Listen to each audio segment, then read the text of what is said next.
पुण्यातील जामनेर रोड स्थित सिंधी कॉलनी परिसरातील नगरपालिका मालकीचे सार्वजनिक शौचालयाचे दोन्ही प्रवेशद्वार अज्ञात व्यक्तींनी लोखंडी पत्रे लावून बंद केल्यामुळे परिसरातील नागरिकांमध्ये तीव्र नाराजी पसरली आहे।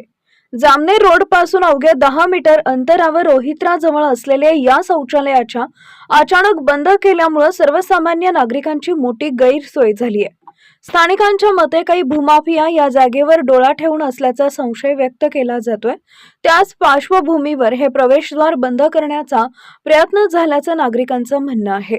विशेषतः महिला, ज्येष्ठ नागरिक आणि मजूर वर्गाला सकाळ संध्याकाळी शौचालयाच्या वापरासाठी उघड्यावर किंवा रस्त्यालगत जाण्याची वेळ येत असल्यानं आरोग्य व स्वच्छता व्यवस्थेचा गंभीर प्रश्न निर्माण झाला आहे। दरम्यान निवडणूक प्रक्रिया सुरू असल्यानं या प्रकरणाबाबत अद्याप भुसावळ पालिका प्रशासनाला अधिकृत माहिती नसल्याची प्राथमिक माहितीद्वारे समजते आहे।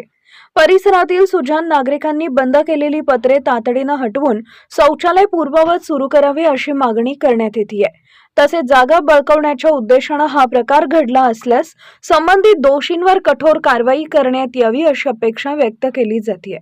आता नगरपालिका प्रशासन या प्रकाराकडे किती गांभीर्याने लक्ष देते आणि शौचालयाच्या जागेची सुरक्षितता किती सुनिश्चित करते याकडे भुसावळकरांचं लक्ष लागून आहे। Bureau report, Mahanews 19 Bhusawal.